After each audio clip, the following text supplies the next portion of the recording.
The clock hit 12, meaning it was time for lunch. And the moment I've been dreading for the last few weeks was finally here. So reluctantly, I made my way to the cafeteria, and as I stood in line, I started taking note of the room.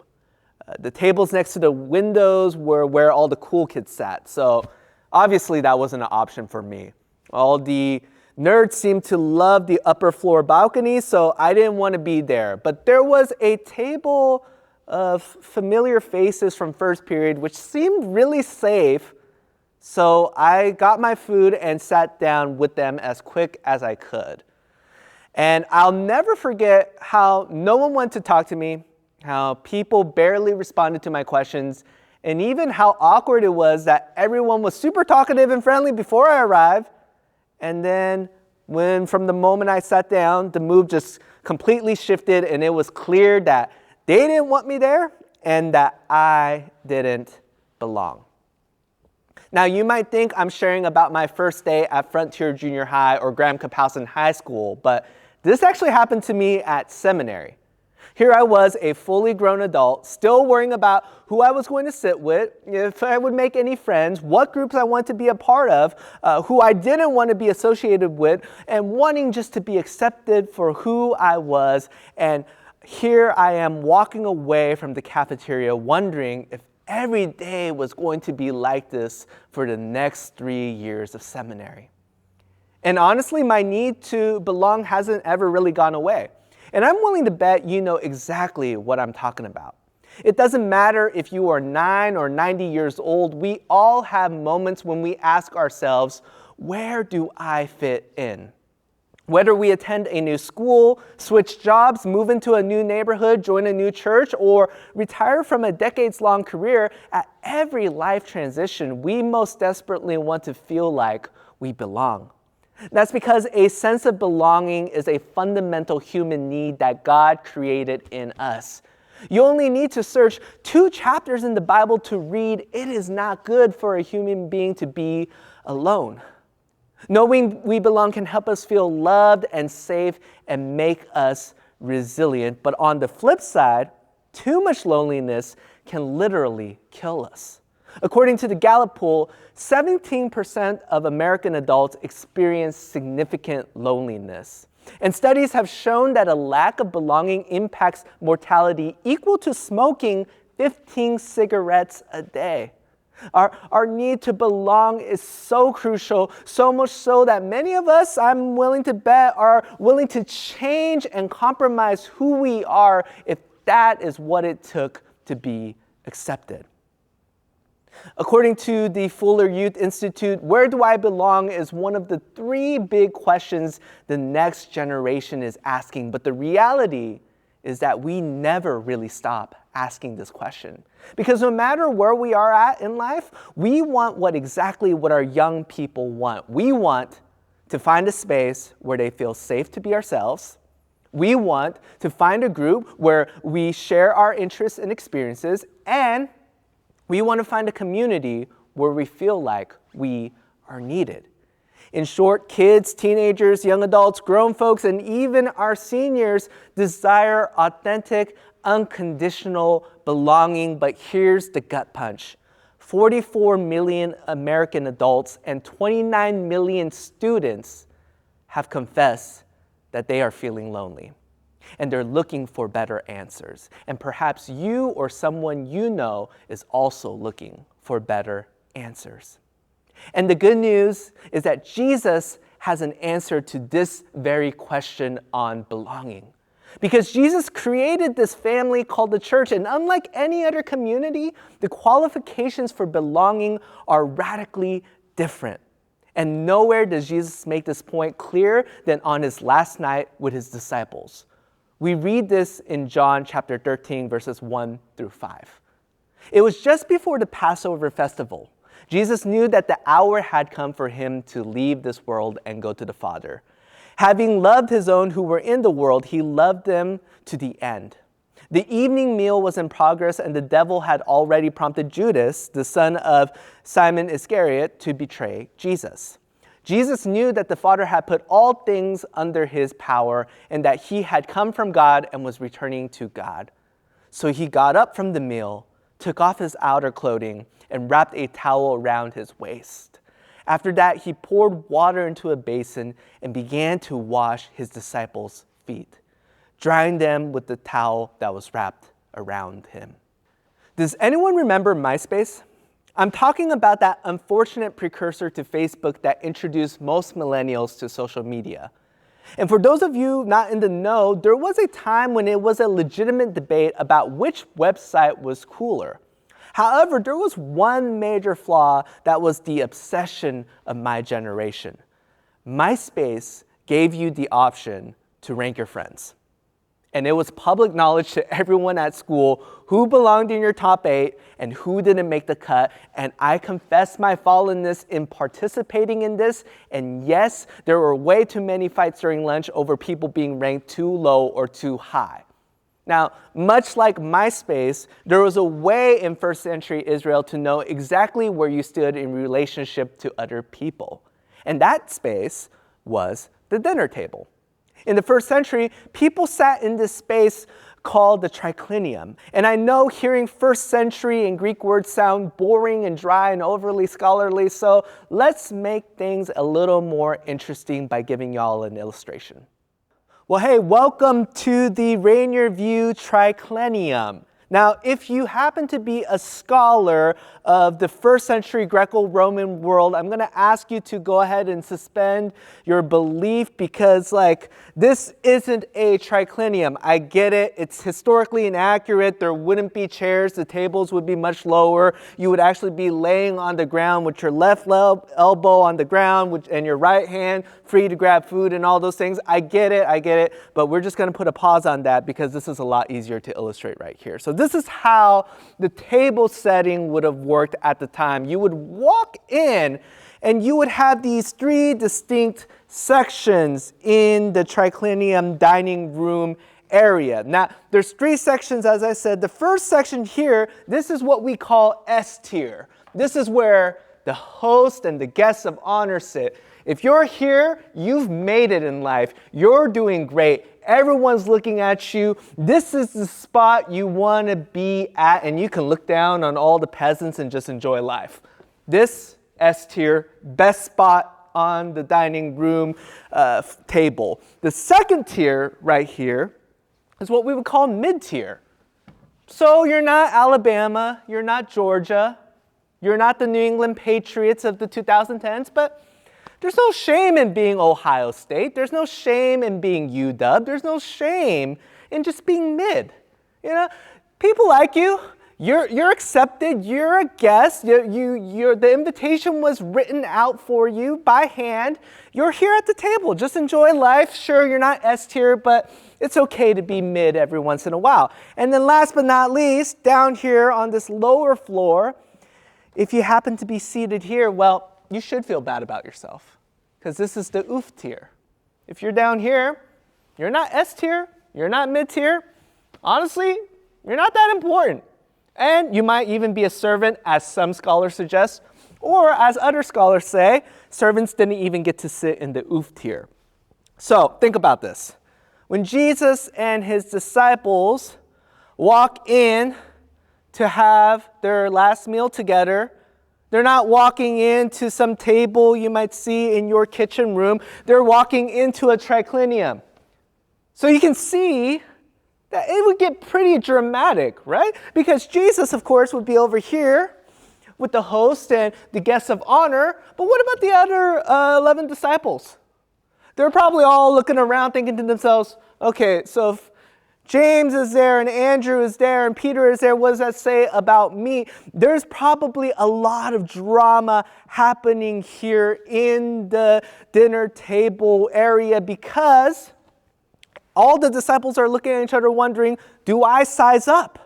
Am I better? Am I greater? Am I lesser, depending on where I'm at? And if you're sitting on the S tier, you're probably thinking, oh wow, Jesus really loves me. I really belong to the kingdom. And if you're sitting in the mid tier, you're probably wondering, why do the S tier people get to sit there? Why did Jesus pick that person there?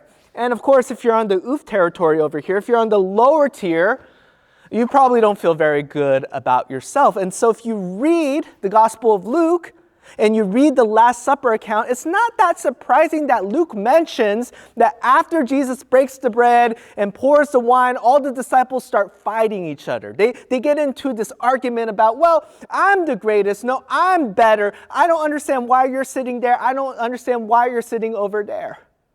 And the ironic part about this entire dinner scene is that in John it says that Jesus knew that all power from the Father was given to him. Not to Peter, not to Andrew, not to any of the other disciples, but the power belonged to Jesus. The glory belonged to Jesus. The honor belonged to Jesus.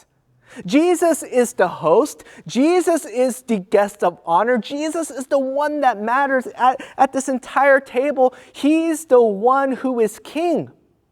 And so you would think that Jesus would tell the disciples to shut up and to sit down and to just enjoy their meal, because really they're just bickering over who gets to be second, right? Well, no, Jesus doesn't tell the disciples to shut up. He doesn't say, hey, I'm the greatest, so you guys just calm down and keep quiet and stop arguing over who gets to be second. No, Jesus does something even more incredible, even more shocking, even more countercultural than that. Jesus, over here on the S tier, it says in the Gospel of John that he got up from his seat, and then he took off his outer coat and he wrapped it around himself, and he started doing something that no person coming from this tier of seating should ever do in the first century. Jesus started washing the feet of his disciples. He starts here at the S tier and washes their feet. Then he comes over here to the mid tier and does the same. And finally, he comes all the way down here to the lowest tier of all. And some scholars think that Peter was sitting right here and begins to wash Peter's feet. And Peter starts freaking out and he says, Jesus, you can't be doing that. That's not right of you to do that. This is totally wrong. This is totally inappropriate. You're the king. I'm the servant. I'm the one who's supposed to be washing everyone's feet, not you. You're turning the world upside down. You're making a mess of things. You're changing everything. And Jesus says to Peter and to everyone in the room, that's exactly the point. Because for Jesus, he wants to, in this moment, redefine what it means to belong and what it means to matter in a world, in a culture that was so obsessed with honor and prestige and where you belong.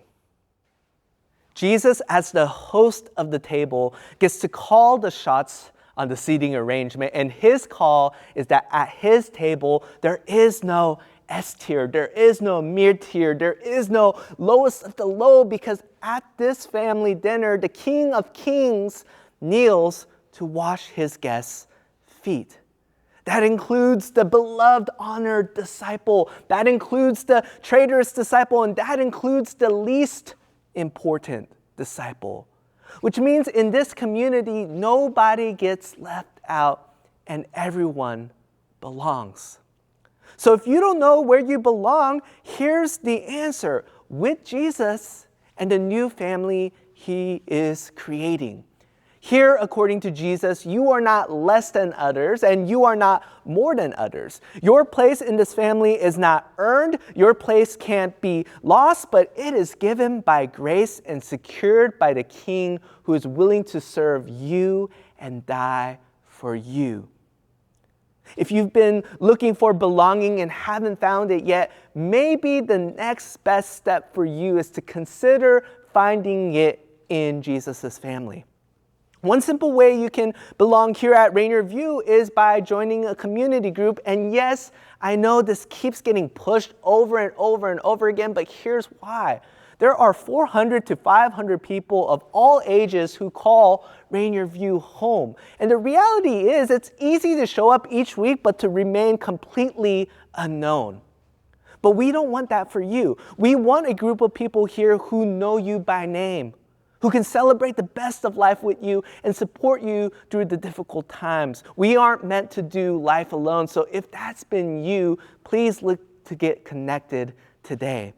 Now, if that's not you and you know where you belong to this family of Jesus, if you know where you fit in, here's our next step. To make sure that we continue to extend Jesus' hospitality. Because here's the reality, despite our best intentions, you and I are most likely to err on the side of assigning people to their seat rather than serving them and welcoming them where they are at. What I am not saying is that RVCC is horrible and we need to get our act together, but what I am saying is that everyone, if we're being honest, can confess that there are certain people we want to honor, certain people we consider mid, and yes, there are certain people we would put at the lowest seat of the table or we wouldn't even think to invite to the meal in the first place. And we do this even unconsciously all the time at school, work, our neighborhoods, and every other social circle we belong in. But what would it look like if we, as the family of Jesus, confess this, recognize this tendency, and try to practice and embody Jesus' hospitality? What if our goal at Rainier View was to make the headlines of Como 4, not because we were the flashiest or wealthiest or largest church in town, but because we truly welcomed and saw and loved all people, and this confused everyone? That sounds great, doesn't it? But how do we get there? Well, to start, I think there are 3 simple things you and I can do as a church. Number 1, we can notice people. Let young people know they are seen at church. Notice a new family and welcome them. Even today, after this service is over, find a person you don't know and introduce yourself, and bonus points if they aren't your age, if they don't look like you, and or if they are wearing a 49ers jersey. Let's make it a goal to treat every Sunday as a big family reunion, and you're on a mission to get familiar with the family tree. And yes, I just realized we're all online. What do I do about this then? Well, you see the chat box there, don't you? Maybe reach out to someone in the chat box. Maybe let someone know you're praying for them. Maybe connect on Facebook. I don't know what social media platforms you use. Maybe you're on MySpace, but there's a way to do this digitally as well. So get to know someone on that personal, intimate level. Number 2, we can call out and involve others. If you are involved at Rainier View, find ways to invite other people to belong as you do. One of the key factors to belonging is when people feel they are empowered, they are necessary, and they are contributing. As Paul reminds us, everyone has God-given gifts that they bring to the table. But I think it's also true that not everyone easily recognizes what those gifts are. So let's become people who get proximate enough to name what is good and exceptional in others. Let's call out what's great in others. Let's encourage them in it, and let's put them in a place to exercise their gifts for this family of God. And the last thing we can do, friends, is we can do for a few what we wish we could do for the many. Realistically, you're not going to connect with everyone at Rainier View because you're human and your time and resources are limited. But what each of us can do, and it is within our means of doing, is to ask God to reveal just a few people, even maybe one person that He would like us to invest our time in. If we all live by that principle of doing for a few what we wish we could do for the many, then collectively, we can cultivate a kingdom culture where everyone has someone to serve them and to remind them they belong. So let's notice people, let's call out what's good in them, and let's put them in a space to exercise their gifts, and let's be sure that we cultivate a kingdom culture together of belonging. Till next time, see you then.